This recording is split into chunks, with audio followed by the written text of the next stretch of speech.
for having me. Everybody can hear me good? Okay, great. So so today I'm going to talk about something that's near and dear to my heart, the wildflowers of the Llana Estacado in Texas, and show you some of the specimens up there. It is very different from St. Louis. So we're going to first start with, how did I get into this? So it kind of coincided with grad school. I was actually studying wildflowers at Texas Tech University. And as I was studying wildflowers, and I love plants, I love plant ID and going out and just being in nature, I realized I had lived in Texas for 10 plus years, and I've actually never even looked at the flora in my own backyard. And I'm like, okay, we got to fix this. So I started going out. There's a wildlife place not like about 10 minutes away from my house, and I started spending a lot of time there getting to know the flora of this region. And so I just, over time, just spent so much time learning what's out there. The other reason why I'm interested in this is because the Panhandle, as you'll see, takes a different view to love. It's a little rough, you'll see. And there's not as much information about the wildflowers in our region, and also there's not a lot of interest in the region, unfortunately. So I wanted to bring awareness and education about that, because there are really cool specimens up there, and should be studied as well. Now, before I get started with the flowers, I have to explain how big Texas is, because it's huge. And, well, like they say, everything is bigger in Texas. And just to give you an idea, our hardiness zone levels, they go from a 6A to a 10A. North to south, east to west, roughly 12 to 13 hours to cross the entire state. And I checked this on Google Maps, but I found out if you drive from El Paso to San Diego, you will arrive there 1 hour sooner than if you go from El Paso to the eastern border of Texas. Just to give you an idea. Okay. So, and even the pictures, I had to stitch them together because the USDA hardiness zone is broken up into 2 maps. So that's how big Texas is. But that's kind of cool because it makes a lot of difference for how many ecoregions we have. Now we have everything from the Gulf Coast, we have prairies, we have piney woods, kind of like St. Louis. We even have desert and mountains. So this wide area gives just all these unique areas. There's 11 different ecoregions. But the one today I'm going to be talking about is the High Plains region, or the Llana Estacado, where I'm from. And the Llana Estacado is one of the largest tablelands in North America. It's a mesa, and it's also sometimes called the Llano Uplift, because it's this section that is actually about 3,000 to 5,000 feet above sea level. It's actually quite high. And it's designated by this area here. It encompasses 33 counties in Texas and 4 in New Mexico, about 37,000 square miles. And I apologize, I cannot convert that to kilometers. But the way that we denote this area is that there's 2 escarpments. Over here on the eastern border is the Caprock Escarpment. It's just basically sort of the edge. And it's very defined. You'll see, we'll talk about this in a little bit. And then on the left-hand side, you have the Mescalero Escarpment, which goes into New Mexico. To the north, we have the Canadian River that creates that northern border. And the southern border actually doesn't have a defined space. It actually just kind of goes down into the Edwards Plateau. But this is the area that I'm going to refer to. I live here in Lubbock, right near the Caprock. And this area is extremely flat. Very, very, very, very little relief. And just to prove that, Lubbock, Texas, so flat you can watch your dog run away for 2 weeks. Okay, maybe you can't see that. But literally outside the city, or towards the edge of the city, this is my view that I see. That's how, you can see, like, the Dixie Chicks, they said wide open spaces. This is what they were talking about. Okay, so you can see quite a distance. We do have the best sunsets and sunrises, I will say. Okay, just to give you another idea about the climate too. Now, we are semi-arid. We are not dry enough to be called a desert, but we're still pretty dry. Our rainfall is roughly about 12 inches in the west to 20 inches in the east. For comparison, St. Louis gets 34 inches on average. Okay, so very dry. We have very long, hot summers and cold-ish winters. They're starting to get a little bit warmer. I'm seeing change in that, but our summers, usually in July, we can hit easily 95 to 100 plus for several days. Drought is very common, but the good thing is we do have a dry heat, so I know that's a thing. If you can, here in St. Louis, you go out in 95-degree weather in the shade and you still feel disgusting. Here, you go out in 95 and you're okay. It's actually not too bad. Again, low humidity, and we also have very high winds. Actually, Lubbock and Amarillo, the city about 2 hours north of us, actually are two cities in the top 10 windiest cities in the United States. We average about 12 miles an hour, and on some of our really brisk days, we can get to 30 to 40 mile an hour gusts. And just to show you this, so one day I was out hiking my normal spot in Lubbock, and I was like, I'm having a good time, enjoying myself, botanizing, and then about 10 minutes later, this happens. My hair went completely up, and the botanizing was over for the day. So this is what we normally experience. It's just a factor of this area. And also the whole region is heavily based with agriculture. So cotton is our biggest crop. There's also sorghum. And usually these winds start cropping up around April when we're going from winter to spring. And so at that time, there is nothing in the soil, like around us. Like I said, most of the region is agriculture. So in addition to windy days, you get this. Dust storms. Yep, yeah, people are shaking their head like, yeah. Lovely dust storms that do crop up, and then if they get really big, they're called haboobs. And that is an actual technical term, but this is a common occurrence because our fields are so empty around that time, and our plants have to deal with that. So just advise, don't wear your contacts on the day, keep your mouth closed, but we have pollen here, we have dust. But we still have really cool features in our landscape. So just to give you an idea, well, first of all, let's talk about the soils. So we have very alkaline soils, pH 7.5 to 7.8, so pretty high. We have a mixture of like sand, clay, and this wonderful stuff called caliche, which is natural concrete. Actually, it is used in Portland cement. Like there's an actual area where they harvest it in around Lubbock, and it's used to mix in concrete. It is that tough. And it's just hard pan rock, very impermeable, but this causes a lot of challenges when you're growing things. We also have a lot of salt buildup because we have a high evaporation rate and not a lot of rain, so we have some of our soils are very salty, and of course that also contributes to low organic matter. So, we also have something that's really interesting too, though, called biological soil crusts or cryptogamic soil, and you see these typically in arid regions. They actually often occur in between plants. And they're usually composed of a cyanobacteria and maybe a component of algae or fungus or some other type of organism.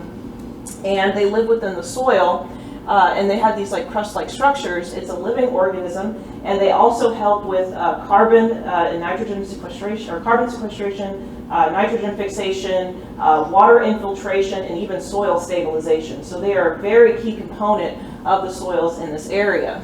And they take a long time to form. If you damage these, if the conditions are right, the quickest it'll regenerate is 2 years, and if severe damage, maybe a couple thousands of years. So these are really important structures in our region, and they help contribute also to the soil characteristics. This one right here is called nostoc, and actually I have seen this on glades here in Missouri, probably a different species, but when it dries out it looks like burnt rubber chips or pieces, and then when it rains it hydrates, becomes green, and it's a rubbery in texture. So you'll see this also mixed in with these cryptogamic soils. Okay. All right, but even though these soils are really rough, you think, my God, this is really harsh conditions. What can grow here? My secret is, if you're ever in this area and you're looking for wildflowers, this is what you want to go find. Because this is where I found you find the highest diversity of species. They love this rocky caliche soil. It's very well draining. Our species do not like to be saturated in water, so they thrive on this. And just on this one slope, I have found all these species of plants. So, little pro tip: if you're, like I said, driving through the Panhandle, the outcrops, that's where all the good stuff is. All right. And also just to talk about the Prairie system, because that's what we're part of, the whole prairies in that stretch up from the Dakotas down to Texas. Of course, we have the tall in the east, the mixed grass in the center, and we are part of the short grass prairie, which is about 22% of U.S. grasslands. Our dominant grasses are blue grama and buffalo grass with a mixture of yucca, prickly pear, some scarlet globe mallow, and our dominant woody plant is mesquite. Okay, so we do have mesquite trees there. And it looks kind of like this. So the Lava Lake landmark where it frequents, this is an archaeological dig site, but also a 325 nature preserve as well. And so they do maintain the prairie out here, and it's gorgeous. Spent many a time botanizing out here. We also have another unique feature called playa lakes, and these are actually wetland areas, even though we're super dry. With the way the tableland is, wind over time has eroded the soil and actually created these basins, essentially, that are ephemeral when they fill up with water. They sort of have a clay bottom, so that allows the water to, or holds the water for a little bit whenever it rains, and then it slowly drains out. They're very ephemeral. But they are a key component of, they're so important for migrating birds. They use them whenever they're through the central flyway here. And also they have very unique plant communities as well. Another cool thing is that we have the highest density of them up here, about 25,000, just to give you an idea, just in that picture how many there are. In terms of the entire world, 95% of our playa lakes actually occur in the High Plains region, 85% of which occur on the Llana Estacado. And so they're great. What's concerning though is because we have a lot of agriculture, our numbers are decreasing in that because they're being used off of water runoff and fertilizer runoff, other projects, and so they're maybe even getting filled in. So these are really important, wildlife refuges essentially. So there are organizations that are working to protect these and keep them going. We also have salinas or salt lakes, but a lot less than the playas. These are probably only about, I would say, 20 to 30 maybe in the region. These are a little different, whereas the playa lakes are circular and are freshwater. These are salt lakes, and these are more irregular, and also sometimes they will be mostly fed by rainfall, but they also may be spring fed as well. These are two areas. Toka Lake is a private lake, salt lake, and then you have Muleshoe National Wildlife Refuge. They have 3 out there that are protected. What's cool though is that the sandhill cranes love them, and so every year they're out there, and sometimes we'll get 80,000 to 100,000 sandhill cranes that sit in that lake. Nothing else is going to go out there. It's salty. They're well protected. But what's cool about the salt lakes too, they have the salt actually creates these beautiful striations, right through the soil. Actually, I forgot to mention. Look at that. This is full, and it looks like the ocean just right here. So you also get unique plant communities too. So if you look at the top right here, this is kind of up on a ridge, and as you go down, the vegetation changes quickly. To the only things that right on the edge of the lake are salt-tolerant halophytic plants. The only thing that can grow close right up the edge is the sedges. Everything else is like, nope, I can't do this, too salty. So you get unique plant communities around this area. You also have the Canyonlands. So up closer to Amarillo and closer to that eastern Caprock escarpment, You get two sites that are really popular, Caprock Canyon and Palo Duro Canyon, and you get these beautiful outcrops of this canyon here. This area, one time was covered by water, so it has been eroded, and they have beautiful formations. Great place to hike, just gorgeous. And if you go to Caprock Canyons, it'll look something like this. Just these. They have these are red beds. They are contain a lot of iron, and sometimes you'll also get gypsum striations right through the rock. If you're also lucky, you also get to see the state bison herd. And I was on my way to a hike, and the whole family decided to pop out of the bush. And they have free reign of the park, and so mom, dad, grandpa, grandma, everybody was walking. So I'd wait, wait for them. They also are the resident lawn mowers. You can see them mowing the lawn around the visitor center. But they have free reign of the park, and it's just really cool to see. And the baby bison are so cute. Here also is Palo Duro. So these are the gypsum striations I was talking about, the red bed. And then in Palo Duro, they're famous for the lighthouse formation. And so you can climb up there. I've had lunch up there. It's really nice. And just look and see all the canyonlands out there. It's just so gorgeous. And also, fun fact, Palo Duro is the second largest canyon after the Grand Canyon. Yeah, not as big, but still the second. So we'll take it. All right, before we get to the wildflowers, the fun part. Give me a second. So as I'm talking about the plants, I want you to think about all the landscapes that I talked about, all the climate, all the wind, all the things that these wildflowers have to deal with, and yet they still are managed to survive. Now, whenever I do this talk, it's always hard to pick cool species because I think they're all cool. So I did do that.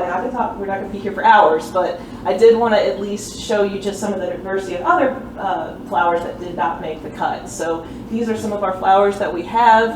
Cutleaf germander, this one blooms in the fall and has a nice honeysuckle fragrance. Spectacle pod actually looks like spectacles on the seed pods, which is kind of cool. White prickly poppy, I don't know why they named that. I was like, that should be egg sunny side up, but oh well. Here's some of our other ones. Many of you are probably familiar with firewheel or Indian blanket gaillardia. That is becoming a really popular landscape plant, but it's native to our area. It also has a cousin right here in the center, yellow gaillardia, which Gaillardia pinnatophyta, very different, but also a very nice plant as well. At the top, we've got scrambled eggs. I always want to find a plant and name it bacon, but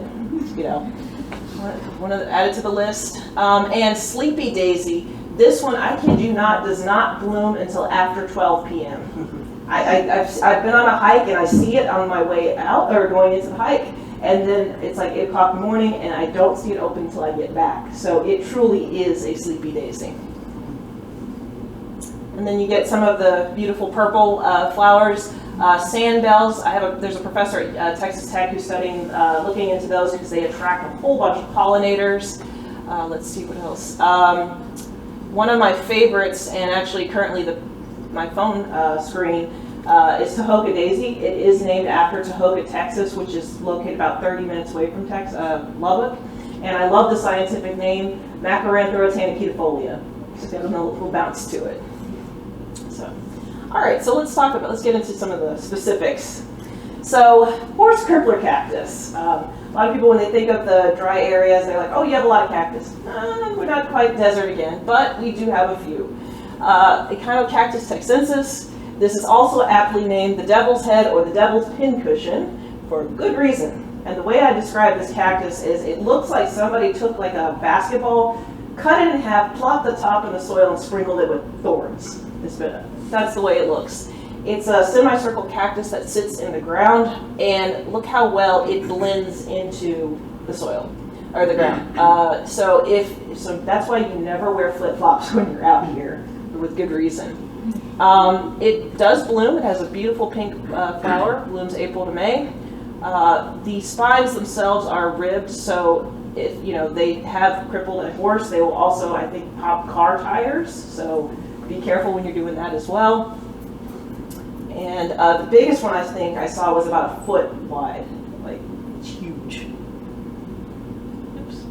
And so here's the beautiful flowers here, and then it actually will produce fruits. Apparently there is some kind of rodent that does eat them. I have seen some of the fruit gnawed at, like something did brave the spines, and man, I guess it was very, you know, they were like, I want the fruit, I'm gonna go and get it. And sure enough, they did eat the fruit. But they're not super common, you just see them in little small clusters, but this one is really unique species. Another one, lace cactus, Echinocereus reichenbachii. This is a beautiful cylindrical cactus. Usually they're about 4 to 8 inches tall, and you'll see them singular, but more often than not, they actually cluster together. And so they form these little conglomerates here. There's actually a little baby one popping up between the two here. It's kind of cute. These are the type that love those rocky, dry outcrops. This is where you would look for them. And they bloom only for a short time, maybe a couple weeks at the most. So it's always a treat when you see all of them in the area blooming. This is probably one of the best conglomerations I have ever seen up right here. I wish I had been able to see that in bloom. If you can imagine what that looks like. Unfortunately, my friend, she knew about this one too, and I think it actually ended up getting destroyed. There was some work going on, and yeah, tear. I'm hoping maybe in the future I get to see something else like that, but that would have been so gorgeous to see. Another cactus species, the Davis choya, Cylindrum puntia davisii. Now this one it's throughout the Panhandle region, but it's not very common. It's kind of scattered, so you don't come across this one too often. It's 2 to 3 feet tall, and all that yellowness you see are spines. And those are so sharp, and I have tried this, like you just tap your finger on the spine and it immediately sticks in your finger. Like that's how sharp it is. They just, whew, I always say if I was a plant, I would be something like this. I'd have all the spines, the poisons, you know, no one is going to touch this cactus. Now, I was so happy about this one though, because sometimes you have to spend so much time out here because it's a game of time, you know, trying to figure out when does these bloom, when are they doing this. It's always hard, and especially hard now that I'm further away. I don't get back to the Panhandle as much, but on my last trip back in May, I had actually finally seen the flower after 4 or 5 years of seeing this thing. I had never seen the flower, and sure enough, one of them was in bloom. So I was like, yes, so excited, so thrilled. Let's see. And I saw this guy. So this is a rainbow grasshopper. I cannot figure out why he's on this plant. Either he had a death wish or lost a bet, because one false move and it's over.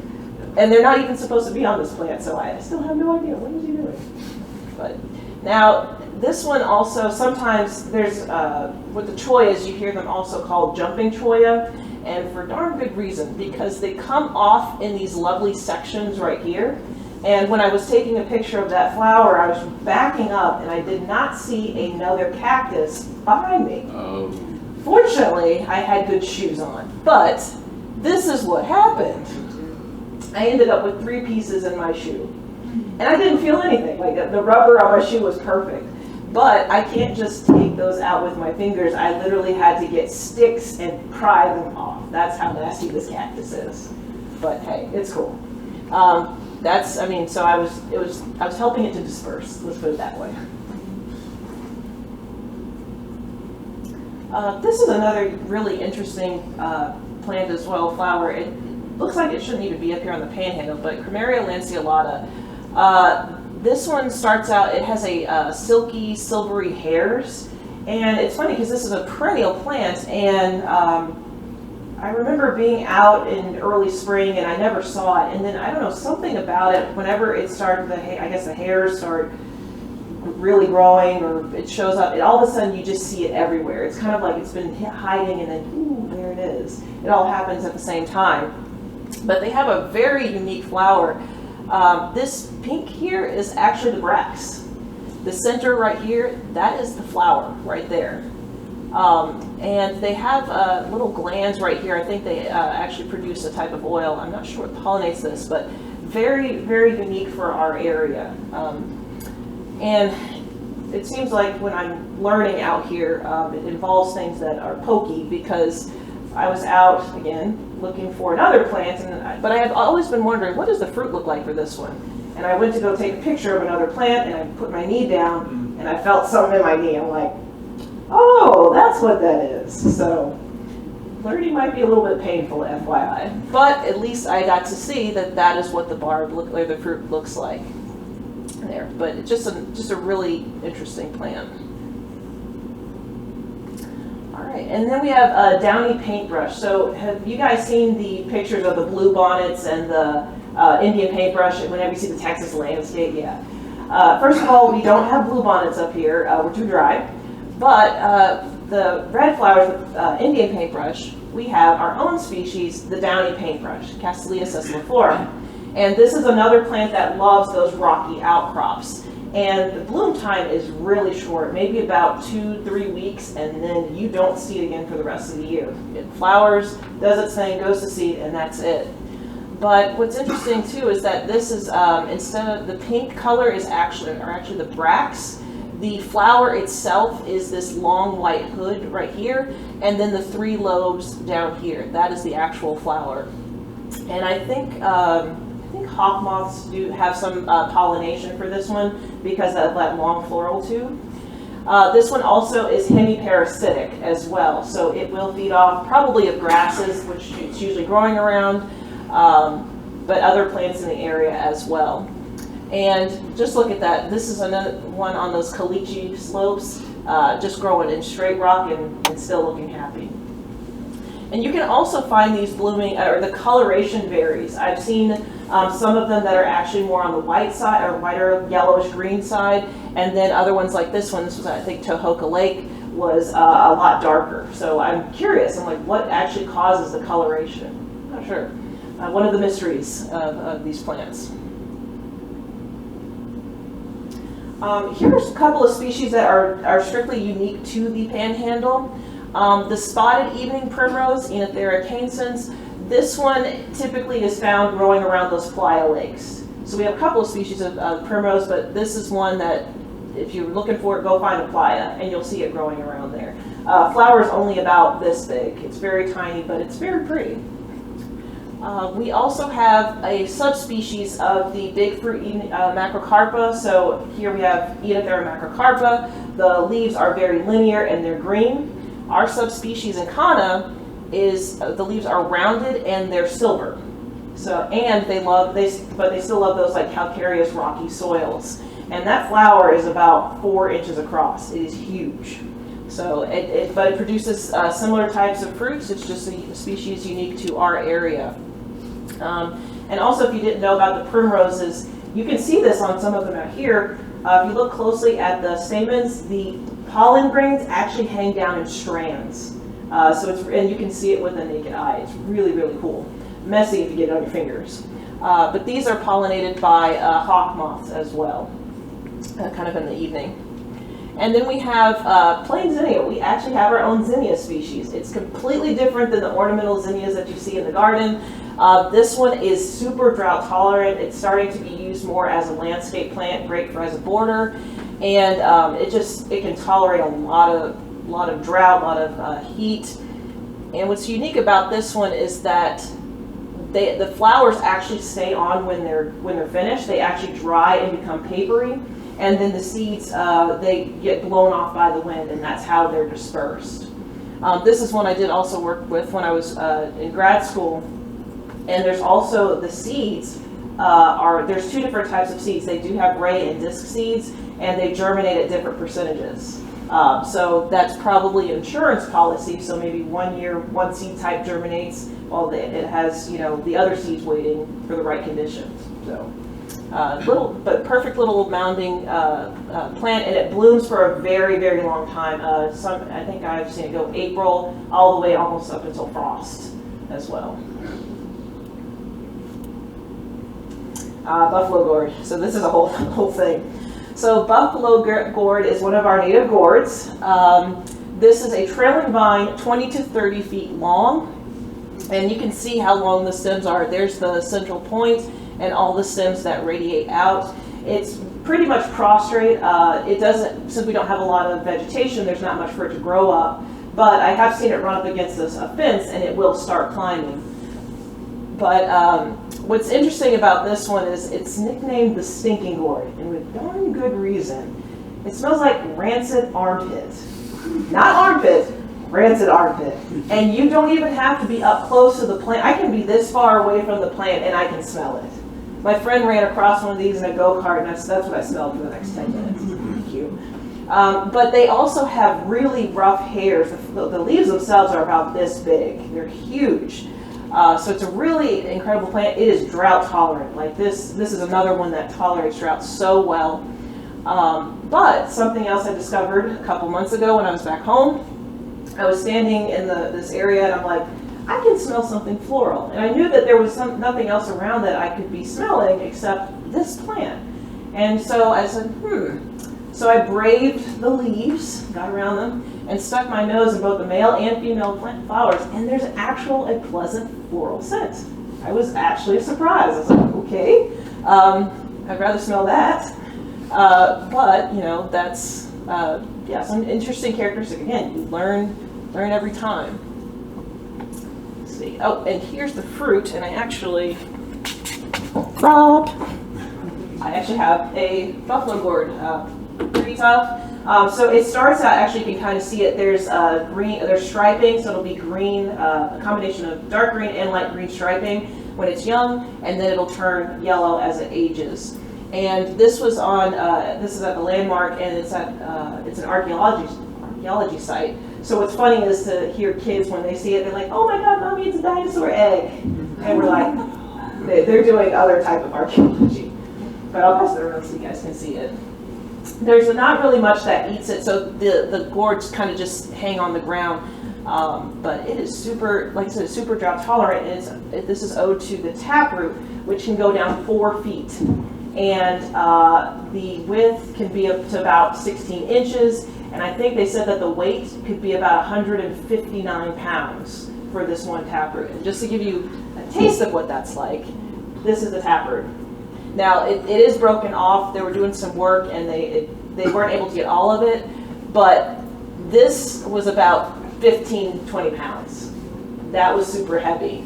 So if you can imagine additional 4 feet, a couple feet on this, it is a sturdy root, and it's got a lot of starches, carbohydrates, fats, and some scientists are actually looking into using it as a biofuel, which is kind of interesting. So this was really cool to see until I realized I'm holding stinking gourd. So yeah, unpleasant. But since we're talking about fragrances, I realized when you're reading floras and descriptions, fragrance is one of those characteristics that gets left off. Like unless it's a really pungent scent, I'm surprised that we don't really add that in the descriptions because there's some really cool ones. Chocolate daisy. Yes, it smells like chocolate. Berlin-Daria lyrata. And if you want to smell this, we actually have it on the main campus at the garden in the sensory garden. So guess what I do every time I walk by? I'm always so happy to see this one. It's native to West Texas. I love it. It's easy to grow. Now, I will say don't go in the afternoon because by that time the flower is actually fading. So go in the morning and you'll just, it's wonderful, especially if you have them in mass. It's also called green eyes because once the petals kind of fall off, the remaining structures look like a green eye. Interesting. Another cool one, Blackfoot daisy, Melanopidium leucanthum. This is also another plant that's getting used in landscaping a lot more, and if you have them in mass, they smell like clean laundry. This is one we had worked on in grad school. We had a whole row, so in the morning the wind would blow, and it's just wonderful. Now, this one in the center, James's holdback, Plumeria jamesii. This is in the bean family. It has a cousin, Hoffmannseggia glauca, which is hog potato, another relative, more prominent. But this one, I don't know actually why I put my nose in it, but I was like, let me see if this has a fragrance. And I thought I was crazy, but it smells like Fruit Loops. I kid you, I'm like, how? This is, on West Texas, how? This is, and I even asked our range manager, and I also asked one of my other botanist friends, I'm like, smell this, am I going crazy? And they're like, no, that smells like Fruit Loops. So I'm like, these are little notes, and I'm like, man, I wish were included in the description. So These are kind of cool. All right, we do have quite a couple of milkweed species. These are the ones that are native to our region. They grow in a wide variety of locations. Our biggest one, or has the largest leaves, is broadleaf milkweed, Asclepias latifolia. Beautiful, I mean, maybe about this tall, maybe about a foot and a half. It's really, you see it mostly in the summertime, around like July, August. We also have narrowleaf, Asclepias engelmanniana, and very, very thin leaves, very, very small. Antelope horns, Asclepias asperula. They remind me of like the popcorn balls you used to get in Halloween candy. I don't know, it's the way I see it. And then green comet milkweed, Asclepias verdiflora. Now, what's interesting is I've observed these for many years, but I have actually not seen a monarch caterpillar on them. I'm not saying that monarchs you wouldn't eat off them, but I think where we're located and the timing of when these guys bloom, and also when the monarchs pass through, I've never seen a caterpillar on them. And even when I tried looking up pictures online to see if maybe it's just where I'm at, I still don't see pictures, which is interesting. That's just an observation. I have no scientific basis for it, but I'm like, that's interesting. But even though the monarchs don't seem to have, or beyond there, they still are important for other pollinators. So this is the asperula, and look how many, you got bees, wasps, you got beetles on there, all going crazy on this one flower, or inflorescence. I've seen butterflies, the hair streaks love some of the other milkweeds. And even the sweat bees, the little green iridescent bees, which are so cute, they also like these milkweeds too. And then you got a big old bumblebee on this too. I think our entomologist said that might actually be one of the queens. She's so huge if you think about how big that flower is and how inflorescence and how big she is. So, these are other things that we also, I know milkweeds are important for monarchs, but they're also very useful clearly for other insects as well. Adonis blazing star, Menzilia multiflora, or stickleaf. This is a fun one because they have tiny little barbs on the hair, or hairs on the leaves, and so anytime you brush up against them, you take the entire plant with you. I would always go out with this and take it off and like slap it on my friends just for fun. Initiation. I will say don't leave it on your clothes though, because it does get dried and then it doesn't come off in the wash. You have to take it off piece by piece. Ask me how I know. This one was interesting too, because I would see this all the time, but I'd never see it bloom until finally it hit me. I don't know why it took me so long. But it blooms in the evening, and it sometimes will bloom in complete darkness. So there's the little flower. It's just like the other Mencilias, and pollinators go crazy over it. So that one I had to stay late for to see, but it was totally worth it, especially after looking for it for so long.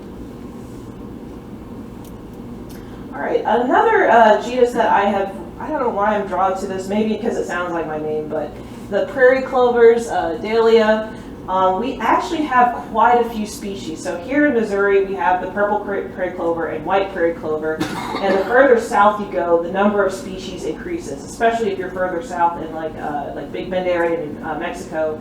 But we actually have quite a few species up here on the prairie. Just all different types. The golden dahlia and the James's dahlia, actually I worked with golden dahlia when I was in grad school. That one has a funky odor, and I can't even describe it, but it's so bad that when we were propagating plants to seed out or to grow out, I had to let my cohort do it because it would make me sick. Like, that's how bad it is. But that's another note that has not been mentioned. Big top dahlia actually has that same fragrance, and I was able to identify it thanks to that scent. So we have quite a few. The most popular one, though, or the most well-known, is the feather plume dahlia. Dahlia formosa, formosa meaning beauty. This is actually a small shrub, and it has a beautiful rose pink banner and keel and wings, and then a yellow banner, and then a beautiful hairy appendage here. And this blooms in April, and it loves those rocky, dry soils. But here's another piece of information that I'm still trying to figure out, is that it gets galls I started seeing them around this time, and then by the fall, they start looking, sort of getting this reddish color. And if you open up, there's a little orange larva inside. Now, I talked to some of my other colleagues, and they said that it's probably some kind of midge, but I'm surprised, despite the fact seeing this gall on these plants all the time, I don't know what actually it becomes. So it's, again, another one of those mysteries. I've even also seen there's a scale that these get, I've started noticing. And I'm trying to still find if there's any notes about that as well, because they do seem to have some kind of effect on the plants as well. So again, this is what keeps me going. This is what keeps me going outside all the time, because I'm like, I gotta find the answers to these questions. All right, this is the kind of wrapping up the last one. This is the American basket flower, Centaria Americana. And no, it doesn't look like much, but this is actually I took this in October or November. So the seeds will drop in late summer after this plant, and then all of a sudden they all start germinating right at fall. You're like, that's weird. It's like, don't you winter's coming? But that's what they do. So they actually maintain as a small rosette all winter long. And hopefully in this area, the only way that they're going to do really well is if we get good winter moisture or spring moisture. If we have a drought during those time periods, it's terrible. They won't survive. But in 2015, we had I saw one of the biggest basket flower blooms ever. And you'll see in a second how it was. So if everything goes well, by February 2nd, they're still in the small rosette form. And then April 8th, they start expanding. They start getting a little bit bigger. By April 26th, they start producing a stalk right up in the center. This is only one stalk. Sometimes they will eventually branch off at the top. And then by May, you get to see why they're called basket flower. It's the bracts right here. There's that basket look. And then roughly about the last weekend of May, second week in June, this is what you get to see. Beautiful, beautiful purple flowers. And they vary in color. There's some that are really deep purple to almost really white. These are all disc flowers. There's no ray petals, but the pollinators love them. And I think even the center stamens, they're actually very sensitive to the touch. You can kind of see them move in the center. But the bees will be climbing all through it, trying to get pollen. And like I said, in 2015, I think that was an El Nino year. That's when we typically see a lot more moisture. We had one of the biggest basket flower blooms at the Lubbock Lake Landmark, and it looked like this. And this. And this. Sorry, it was a lot. And this. I'm standing up on one of the hillsides in the draw, and these are two of my friends, and that entire draw, again, this is 325 acres, all of the center, covered in pink blooms. And then if you're in the midst of it, along with some of the other white asters, like the wind blows and they're just dancing. So it was just so wonderful. I could not believe what, this out there.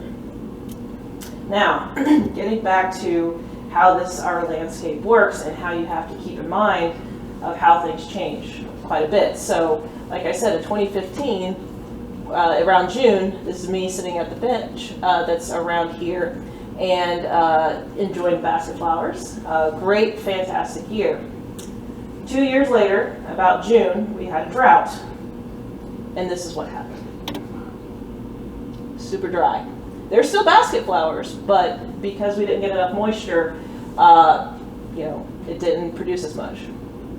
And this was earlier this year, in June. So that is something to keep in mind, whenever you're in this area. Like, I wish, yes, it looked like this all the time, but having an understanding of the landscape and the environment, the climate, so on and so forth, that you have to be understanding and used to the fluctuations. Some years it's going to be fantastic.